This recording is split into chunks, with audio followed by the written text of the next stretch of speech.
আমি পদ্মজা। লিখেছেন ইলমা বেহরোজ। পর্ব ৪৯। গল্প পাঠে আমি আছি আপনাদের সাথে, মারিয়া। তোমরা বাড়িতে যাও নাই বইলা আমি ভাবছি আমারে ঘেন্না করো তোমরা, তাই সামনে আইতে পারি নাই। আমার জন্য আমার নাতনিটা। ফরিনা হু হু করে কেঁদে উঠলেন। পদ্মজার চোখ ছলছল করে উঠল। সে ফরিনাকে বলল, আপনার জন্য কিছু হয়নি আম্মা, আপনি এভাবে ভাববেন না, কান্না থামান। যতই বলো মা, কান্না থামাবে না। 4 বছর ধরে এভাবে কাঁদছে। মজিদের কণ্ঠস্বর শুনে পদ্মজা দ্রুত ঘোমটা টেনে নিল। মজিদকে সালাম করে বলল, ভালো আছেন আব্বা? এই তো আছি কোনো মতে। আম্মা, আপনি কান্না থামান, আমার খারাপ লাগছে। ফরিনা আঁচল দিয়ে চোখের জল মুছলেন। এরপর বললেন, আমার বাবু কই? ভেতরের ঘরে ঘুমাচ্ছে, ডেকে দিচ্ছি। না থাক, ঘুমাক। পদ্মজা শ্বশুর শাশুড়িকে সদর ঘরে নিয়ে আসে। আস্তে আস্তে সবার ঘুম ভাঙে। আমির যত যাই বলুক, মাকে দেখেই নরম হয়ে যায়। জড়িয়ে ধরে বাচ্চাদের মতো কাঁদতে শুরু করে। মজিদ ছেলে আর ছেলের বউকে ছাড়া কিছুতেই বাড়ি যাবেন না। কম হলেও 4-5 দিন থেকে আসতে হবে। অবশেষে আমির রাজি হলো। প্রেমার সামনে পরীক্ষা, তাই প্রেমাকে সাথে নিল না। বাসন্তী প্রেমাপ্রান্ত বাড়িতে রয়ে যায়। পূর্ণা সাথে যায়। হাওলাদার বাড়ির গেট পেরিয়ে ভেতরে পা দিতেই পদ্মজার সর্বাঙ্গ অদ্ভুতভাবে কেঁপে ওঠে। সূর্য ওঠেনি, দমকা বাতাস হচ্ছে। সেই বাতাসে শা শা শব্দ হচ্ছে। মাথার উপর দিয়ে বাজ পাখি উড়ে যায়। সেই পাখির ডাক অদ্ভুত হাহাকারের মতো, যেন মনের চেপে রাখা কষ্ট ও ক্ষোভ নিয়ে কেউ আত্মচিৎকার করছে। নাকি এটা নিছকই পদ্মজার ভাবনা? চারদিকে চোখ বুলাতে বুলাতে আলোক ঘর পেরিয়ে অন্দরমহলের সামনে এসে দাঁড়ালো সে। 4 বছর পূর্বেই তো এখানে এই জায়গাটায় তার আদরের 3 মাসের কন্যা পারিজার রক্তাক্ত লাশ পড়েছিল। পদ্মজার বুক কেমন করে উঠল। বুকে হাত রেখে দাঁড়িয়ে পড়ে। আমির উদ্বিগ্ন হয়ে প্রশ্ন করলো, খারাপ লাগছে? পদ্মজা স্বাভাবিক হয়ে বলল, না। থামলো, নিঃশ্বাস নিল। এরপর বলল, পূর্ণাকে দেখুন কেমন পাগল। আমির সামনে তাকালো। পূর্ণা মাথার উপর ব্যাগ নিয়ে সবার আগে বড়ই খেয়ে খেয়ে কোমর দুলিয়ে হেঁটে যাচ্ছে। অন্দরমহলের সামনে এবং আলোকঘরের পিছনের মধ্যিখানে টিউব অয়েল বসানো হয়েছে। হেমন্তকালে ধান কাটা হয়েছে, তখন কামলারা আলোকঘরে থেকেছে। তাদের জন্যই এই টিউব অয়েল বসানো হয়েছিল। টিউব অয়েলের চারপাশে গোল করে সিমেন্ট দিয়ে মেঝেও করা হয়েছে। সব মিলিয়ে একটা কলপাড় তৈরি হয়েছে। পূর্ণা নারিকেল গাছের সামনে এসে থমকে দাঁড়ালো। কলপাড়ে এক সুদর্শন যুবক পিড়িতে বসে গোসল করছে। পরনে লুঙ্গি, রানী গামছা নিয়ে দাঁড়িয়ে আছে। কি যেন বলছে। পূর্ণা ব্যাগ রেখে হা করে সেই যুবককে পরখ করে। সুঠম সুগঠিত শরীর, মায়াবী ফর্সা স্বাস্থ্যোজ্জ্বল ত্বক, প্রশস্ত বুকে ঘন পশম, চওড়া পিঠ, শক্তপোক্ত দেখতে 2 হাত। ডান হাতে ছোট কলস নিয়ে মাথায় পানি ঢালছে। সেই জল চুল থেকে কপাল থেকে ঠোঁট, ঠোঁট থেকে বুক বেয়ে গড়িয়ে পড়ছে। হঠাৎ চুল ঝাঁকি দিয়ে উঠল। জলের ছিটা ছড়িয়ে পড়ে চারিদিকে। রানী যুবকটিকে বকতে বকতে দূরে সরে দাঁড়ায়। যুবকটি আবারও মাথায় পানি ঢেলে চুল ঝাঁকায়। উদ্দেশ্য রানীকে ভিজিয়ে দেয়া। পূর্ণা মুগ্ধ হয়ে গেল। সে দ্রুত ব্যাগ মাটিতে রেখে দিল। ওড়না ঠিক করে চুল ছেড়ে দিল। এরপর কলপাড়ের দিকে হেঁটে গেল। ঠোঁটে তার হাসি, চোখের দৃষ্টি দেখলে যে কারো মনে হবে পূর্ণা অপরিচিত এই যুবকটিকে চোখ দিয়ে পিষে ফেলছে। কলপাড়ের পাশে ভেজা কাদা ছিল। পূর্ণা পা রাখতেই পিছলে পড়ে যায়। ধপাস শব্দ শুনে যুবকটি লাফিয়ে উঠে ভরাট কণ্ঠে চিৎকার করে উঠল, বোয়াল মাছ, বোয়াল মাছ। ঘটনাটি পদ্মজার চোখে পড়তেই ছুটে আসে। রানী আকস্মিক ঘটনায় হতভম্ব। সে পূর্ণাকে তুলতে দৌড়ে আসতে গিয়ে শাড়ির সাথে পা প্যাচ লাগিয়ে পূর্ণার চেয়ে ঠিক 1 হাত দূরে ধপাস করে পড়ল। এ যেন ধপাস করে পড়ার প্রতিযোগিতা শুরু হয়েছে। যুবকটি হাসবে নাকি সাহায্য করবে বুঝে উঠতে পারছে না। সেকেন্ড দুয়েক ভেবে মনস্থির করলো হাসা ঠিক হবে না, সাহায্য করা উচিত। কলপার থেকে এক পা নামাতেই পদ্মজা চলে আসে, পূর্ণাকে তোলার চেষ্টা করে। যুবকটি রানীকে সাহায্য করে ওঠার জন্য। পদ্মজা উদ্বিগ্ন হয়ে পূর্ণাকে প্রশ্ন করলো, খুব ব্যথা পেয়েছিস? পূর্ণার মুখ ঢেকে আছে রেশমি ঘন চুলে, আর চোখে একবার যুবকটিকে দেখলো, এরপর মিনমিনিয়ে বলল, না। ফরিনা ছুটে এসে বললেন, এইটা কেমনে হইল? এই সেরি এমনে আইলো কেন? ও সেরি কোন হানে দুঃখ পাইছো? পূর্ণা নরম কণ্ঠে বলল, চাচি ব্যথা পাইনি। পাওনি মানে কি? সোজা হয়ে দাঁড়াতে পারছো না? পদ্মজা, ওকে নিয়ে যাও। কাদা মেখে কি অবস্থা, বলল আমির। রানী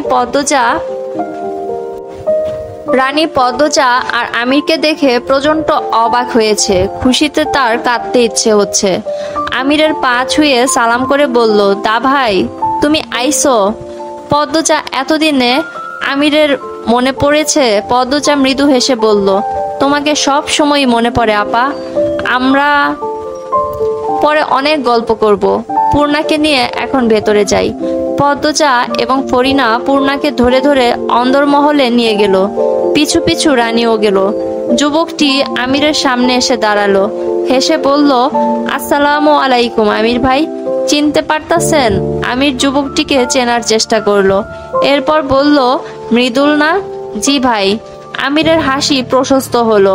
মৃদুলের সাথে করমর্দন করে বলল, সেই ছোটবেলায় দেখেছি, কত বড় হয়ে গেছিস, চেনাই যাচ্ছে না। আমার ঠিকই আপনারে মনে আছে। আমির মৃদুলের বাহুতে আলতো করে থাপ্পড় দিয়ে বলল, ছোটবেলা তো তুমি করে বলতি, এখন আপনি আপনি বলছিস কেন?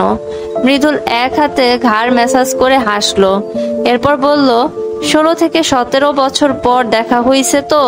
তো কি হয়েছে, তুমি বলে সম্বোধন করবি? গোসল করছিলি নাকি? জি। কাপড় পাল্টে আয়, অনেক আলাপ হবে। আচ্ছা ভাই। আমির নারিকেল গাছের পাশে তাদের ব্যাগ দেখতে পেল, এগিয়ে গিয়ে ব্যাগটা নিল, এরপর অন্দরমহলের দিকে গেল। বৈঠকখানায় পদ্মজা বসে আছে। পূর্ণার কোমরে পায়ে গরম সরিষা তেল মালিশ করে দিয়ে বিশ্রাম নিতে বলেছে। হুমকিও দিয়ে এসেছে, ঘর থেকে বের হলে একটা মারও মাটিতে পড়বে না। পূর্ণা মুখ দেখে মনে হয়েছে আর বের হওয়ার সাহস করবে না।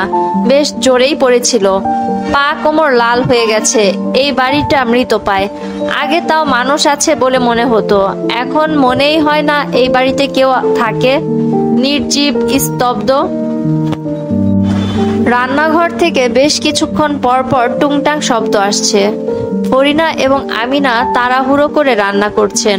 আমির বের হয়েছে, বাড়িতে মাত্রই এলো আর কিসের কাজে বেরিয়েও পড়লো। স্তব্ধতা ভেঙে একটা ছোট বাচ্চা দৌড়ে আসে পদ্মজার কাছে। বাচ্চাটার কোমরে গলায় তাবিজ, তাবিজের সাথে ঝনঝন শব্দ তোলা জাতীয় কিছু গলায় ঝুলানো। পদ্মজা বাচ্চাটিকে কোলে তুলে নিল। রানী বৈঠকখানায় এসে বাচ্চাটিকে বলল, আলো আম্মা, এদিকে আয়, তোর গায়ে ময়লা, পদ্মমামির কাপড়ে লাগবো। পদ্মজা আলোর গাল টেনে বলল, কিছু হবে না, থাকুক। এরপর আলোর গালে চুমু দিল। আলোর 2 বছর। রানীর মেয়ে হয়েছে শুনেছিল পদ্মজা, কিন্তু আসতে পারেনি দেখতে। এবারই প্রথম দেখা। পদ্মজা বলল, আলো ভাগ্যবতী হবে, দেখতে বাপের মতো হয়েছে। বাপের মতো হয়েছে কথাটি শুনে রানীর মুখ কালো হয়ে যায়। তার প্রথম বাচ্চা মারা যাওয়ার 1 বছরের মাথায় সমাজের নিন্দা থেকে বাঁচাতে খলিল হাওলাদার রানীর জন্য পাত্র খুঁজতে থাকলেন, কিন্তু কেউই রানীকে বিয়ে করতে চায় না। সবাই জেনে গিয়েছিল রানী অবৈধ সন্তান জন্ম দিয়েছে। এরপর বাচ্চাটাও মারাও গেল। কোনো পরিবার রানীকে ঘরের বউ করতে চাইছিল না। এদিকে বিয়ে দিতে না পেরে সমাজের তোপে আরো বেশি করে পড়তে হচ্ছিল। খলিল হাওলাদার পিতা হয়ে রানীকে ফাঁস লাগিয়ে মারতে চেয়েছিলেন। তখন মজিদ হাওলাদার মদনকে ধরে আনলেন। মদন মগার বাবা মা নেই, 2 ভাই এই বাড়িতেই ছোট থেকে আছে। এই বাড়ির সেবার কাজে নিযুক্ত। বাধ্য হয়ে মদনের সাথে বাড়ির মেয়ের বিয়ে দেওয়া হয়। মদন কামলা থেকে ঘর জামাই হয়। রানী মন থেকে মদনকে আজও মানতে পারেনি, কখনো পারবেও না। ঘৃণা হয় তার। মাঝে মাঝে আলোকেও তার সহ্য হয় না। আলোর মুখটা দেখলেই মনে হয় এই মেয়ে মদনের মেয়ে, কামলার মেয়ে। আলো আদো আদো স্বরে বলল, নান্না নান্না। পদ্মজা আদুরে কণ্ঠে বলল, নানুর কাছে যাবে?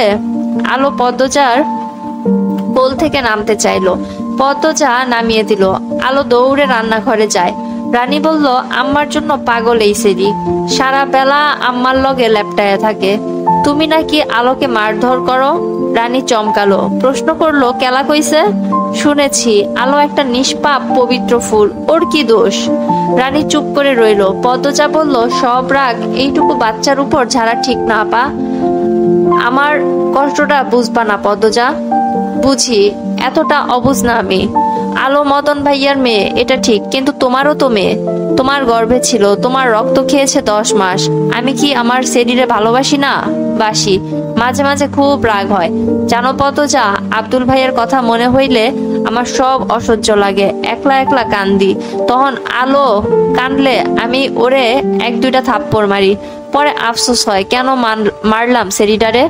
ও তো আমারই অংশ। নিজেকে নিয়ন্ত্রণ করার চেষ্টা করো। নিয়তির উপর কারো হাত নেই। অতীত ভুলতে বলবো না, কিছু অতীত ভোলা যায় না, কিন্তু চাইলেই পরিস্থিতির সাথে মানিয়ে বাঁচা যায়। নিজেকেও মানিয়ে নাও। আলোর প্রতি যত্নশীল হও। মানুষের মতো মানুষ করো। একটা মেয়েকে নিয়ে সমাজে বাঁচা যুদ্ধের মতো। গোড়া থেকে খেয়াল দাও। তোমার কথা শুনলে বাঁচার শক্তি পাই পদ্মজা। পদ্মজা হাসলো। বৈঠকখানায় আমির এসে প্রবেশ করলো, তার পিছু পিছু মৃদুল। মৃদুলকে দেখে রানী হাসলো। পদ্মজাকে দেখিয়ে বলল, এই যে এটা হইছে পদ্মজা, তোর ভাবি। মৃদুল পদ্মজাকে সালাম করার জন্য ঝুঁকতেই পদ্মজা বলল, না না, কোনো দরকার নেই, বসুন আপনি। মৃদুল বসলো। এরপর পদ্মজাকে বলল, আপনার কথা অনেক শুনেছি, আজ দেখার সৌভাগ্য হলো। আমির পদ্মজাকে বলল, ওর নাম মৃদুল, রানীর মামাতো ভাই। ছোটবেলা আমাদের বাড়িতে কয়দিন পর পর আসতো। যখন 8-9 বছর তখন দূরে চলে যায়। আর দেখা হয়নি। চাইলেই দেখা হতো, কেউ চায়নি, তাই দেখাও হয়নি। কোথায় থাকেন জানতে চাইলো পদ্মজা। জি ভাবি, রামপুরা। রামপুরার কথা পদ্মজা শুনেছে। তাদের জেলার শহর এলাকার নাম রামপুরা। সবাই চেনে এই এলাকা। ছেলেটার চেহারা উজ্জ্বল চকচকে, হাসি খুশি। আলাপে আলাপে জানতে পারলো মৃদুল পদ্মজার চেয়ে 2 বছরের বড়। ম্যাট্রিক ফেল করার পর আর পড়েনি। মিয়া বংশের ছেলে, কথাবার্তায় শুদ্ধ অশুদ্ধ 2 রূপই আছে, আর ভীষণ রসিক মানুষও বটে। খাওয়া দাওয়া শেষ হওয়ার পর পদ্মজা দোতলায় গেল। সাথে আমির রয়েছে। নূরজাহান বেশ কয়েক মাস ধরে অসুস্থ। শরীরের জায়গায় জায়গায় ঘা, চামড়া থেকে দুর্গন্ধ বের হয়। সারাক্ষণ যন্ত্রণায় আর্তনাদ করেন। নূরজাহানের ঘরে ঢুকতেই নাকে দুর্গন্ধ লাগে। পদ্মজা নাকে রুমাল চেপে ধরে। নূরজাহান বিছানার উপর শুয়ে আছেন। সময়ের ব্যবধানে একেবারে নেতিয়ে গিয়েছেন। বয়সটা যেন কয়েক গুণ বেড়ে গেছে। হাড্ডি ভেসে আছে। লজ্জাস্থান ছাড়া পুরো শরীর উন্মুক্ত। একপাশে লতিফা দাঁড়িয়ে আছে।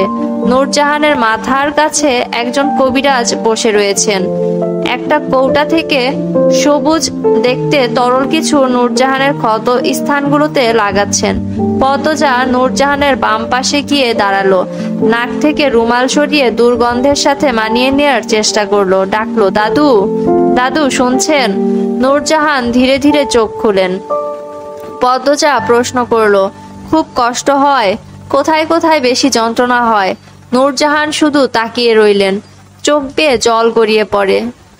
পদ্মজার বুকটা হাহাকার করে উঠল। বয়স্ক একজন বৃদ্ধা কত কষ্ট করছে। লতিফা বলল, দাদু কথা কইতে পারে না, খালি কান্দে। নূরজাহানের অসহায় চাহনি দেখে পদ্মজার চোখ দুটি ছলছল করে উঠল। সে নূরজাহানের মাথায় হাত বুলিয়ে দিয়ে বলল, আল্লাহর নাম স্মরণ করেন, ইনশাল্লাহ সব ঠিক হয়ে যাবে, ধৈর্য ধরুন। তারপর লতিফাকে বলল, ভালো করে খেয়াল রেখো ওনার। আমির বেশ অনেকক্ষণ নূরজাহানের সাথে কথা বলল। নূরজাহান জবাব দেন না, শুধু উহ আহ শব্দ করেন। আমিরের 2 চোখ বেয়ে জল পড়ে। পদ্মজার ভালো লাগে না দেখতে। সে আমিরকে বুঝিয়ে শুনিয়ে বাইরে নিয়ে আসে। বারান্দা পেরোনোর পথে রুম্পার ঘরের দরজা খোলা দেখলো পদ্মজা। যাওয়ার সময় তো বন্ধই ছিল। পদ্মজা ঘরের ভেতর উকি দেয়, দেখলো কেউ নেই, পালঙ্ক নেই। সে আমিরকে প্রশ্ন করলো, রুম্পা ভাবি কোথায়? আমিরও এসে উকি দিল, খালি ঘর। সে অবাক স্বরে বলল, জানি না তো। পদ্মজা চিন্তায় পড়ে গেল। হেমলতা মারা যাওয়ার পর গ্রামে আর থাকেনি, শহরে ফিরে যায়। 1 মাসের মাথায় জানতে পারলো সে গর্ভবতী। গর্ভাবস্থার প্রথম 5 মাস খুব খারাপ যায়। প্রতি রাতে হেমলতাকে স্বপ্নে দেখত। 6 মাসের শুরুতে ফরিনা নিয়ে আসেন গ্রামে। এ সময় পদ্মজার একজন মানুষ দরকার, কাছের মানুষদের দরকার, তাই আমিরও নিষেধ করেননি। তার মধ্যে আবার মারা গেলেন মোর্শেদ। পদ্মজা আরো ভেঙে পড়ে। কাছের মানুষদের সহযোগিতায় বাচ্চার কথা ভেবে নিজেকে শক্ত রাখার চেষ্টা করে, সফলও হয়। তখন পদ্মজা অনেকবার চেষ্টা করেছে রুম্পার সাথে দেখা করার। মদন আর নূরজাহানের নজরের বাইরে গিয়ে কিছুতেই সম্ভব হয়নি। এরপর কোল আলো করে এলো ফুটফুটে কন্যা। পদ্মজা তারপরও চেষ্টা চালিয়ে গেল। রুম্পাকে নজরবন্দি করে রাখাটা খটকা বাড়িয়ে দেয়। একদিন সুযোগ আসে। সেদিন রাতে নূরজাহান, মদন, আমির, রিদওয়ান, আলমগীর সবাই যাত্রাপালা দেখতে যায়। বাড়িতে বাকিরা থাকে। 2 তলায় শুধু পদ্মজা, তার মেয়ে পারিজা আর ফরিনা ছিল। ফরিনার দায়িত্বে পারিজাকে রেখে রুম্পার ঘরে যায় পদ্মজা। রুম্পা তখন প্রস্রাব পায়খানার উপর অচেতন হয়ে পড়েছিল। পদ্মজা নাকে আঁচল চেপে ধরে সব পরিষ্কার করে। রুম্পার জ্ঞান ফেরায়। জানতে পারে 3 দিন ধরে রুম্পাকে খাবার দেয়া হচ্ছে না। পদ্মজা খাবার নিয়ে আসে, রুম্পাকে খাইয়ে দেয়। কথা বলার সুযোগ হওয়ার আগেই ফরিনার চিৎকার ভেসে আসে। ফরিনার কাছে পারিজা আছে। পদ্মজার বুক ধক করে ওঠে, ছুটে বেরিয়ে আসে। ঘরে এসে দেখে ফরিনা নেই। ফরিনার আর্তনাদ ভেসে আসছে কানে। পদ্মজা সেই আর্তনাদের সাথে দুমড়ে মুচড়ে যাচ্ছে। তড়িঘড়ি করে সিঁড়ি বেয়ে নামতে গিয়ে উল্টিয়ে পড়ে, তবু ছুটে যায়। ফরিনার কান্নার চিৎকার অনুসরণ করে অন্দরমহলের বাইরে বেরিয়ে আসে। চাঁদের আলোয় ভেসে ওঠে তার 3 মাসের কন্যার রক্তাক্ত দেহ। ফুটফুটে কন্যা, ছোট ছোট হাত পাগুলো নিথর হয়ে পড়ে আছে। সময় থেমে যায়। মনে হয় নিশুতি রাতের প্রেতাত্মারা একসঙ্গে একই স্বরে চিৎকার করে কাঁদছে। পদ্মজার মস্তিষ্ক ফাঁকা হয়ে যায়। কোনো পাষাণ মানব সন্তান 3 মাসের বাচ্চার গলায় ছুরি চালিয়েছে। তার কি হৃদয় নেই? পদ্মজা মেয়ের নাম ধরে ডেকে চিৎকার দিয়ে সেখানেই লুটিয়ে পড়ে। পুলিশ আসে, তদন্ত হয়। ফরিনা দরজা খোলা রেখে ঘুমিয়ে পড়েছিলেন। হঠাৎ করে ঘুম ভেঙে যায়। তিনি হাত বাড়িয়ে দেখেন পারিজা নেই। দ্রুত উঠে বসেন। পদ্মজা নিয়ে গেল নাকি খুঁজতে থাকেন। বারান্দা থেকে বাইরে চোখ পড়তেই দেখলেন একজন মোটা কালো লম্বা চুলের লোক দৌড়ে পালাচ্ছে। খালি জায়গায় কাঁথায় মোড়ানো কিছু একটা পড়ে আছে। ফরিনা ছুটে বাইরে আসেন। নাতনির রক্তাক্ত দেহ দেখে চিৎকার শুরু করেন। পুলিশ কোনো কিনারা খুঁজে পায়নি। এর পরের দিনগুলো বিষাক্ত হয়ে ওঠে। পদ্মজা মাঝরাতে চিৎকার করে কেঁদে উঠত। খাওয়া দাওয়া একদমই করত না। মাঝরাতে মেয়ের কবরে ছুটে যেত। আমির পদ্মজাকে নিয়ে হাওলাদার বাড়ি থেকে দূরে সরে আসে। প্রায় 1 বছর পদ্মজা মানসিকভাবে বিপর্যস্ত ছিল। এরপর বুকে ব্যথা নিয়েই স্বাভাবিক জীবনে ফিরে আসে। মনে মনে প্রতিজ্ঞা করে একদিন ফিরবে অলন্দপুর। সেই নিষ্ঠুর খুনিকে শাস্তি দিবেই। জানতে চাইবে কিসের দোষে তার 3 মাসের কন্যা বলি হলো। কেউ জানুক আর নাইবা জানুক, পদ্মজা জানে হাওলাদার বাড়িতে আসার প্রধান উদ্দেশ্য পারিজার খুনিকে বের করা। সে শতভাগ নিশ্চিত এই বাড়ির কেউ না কেউ জড়িত এই খুনের সাথে। শুধু বের করার পালা। পুরনো কথা মনে পড়ে। পদ্মজা 2 চোখ বেয়ে জল গড়াতে থাকলো। আমির জল মুছে দিল। এরপর বলল, বোধহয় 3 তলায় রাখা হয়েছে। পদ্মজা 3 তলার সিঁড়ির দিকে তাকালো। শুনেছে 3 তলার কাজ নাকি সম্পূর্ণ হয়েছে। অনেকগুলো ঘর হয়েছে। সে আর কথা বাড়ালো না। এখন গোসল করা উচিত। আজান পড়বে। আজ রাত থেকেই সে নিশাচর হবে। এক মুহূর্ত নষ্ট না করে সব রহস্যের জাল কাটতে হবে, এটাই তার নিজের সাথে নিজের প্রতিজ্ঞা। আমির ডাকলো, কি হলো, কি ভাবো?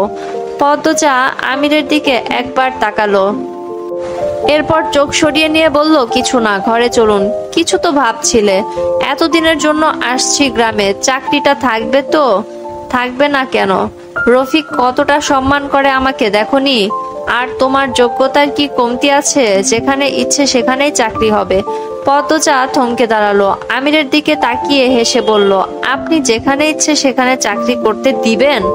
আমির হেসে ফেললো, বলল, তা অবশ্য দেব না।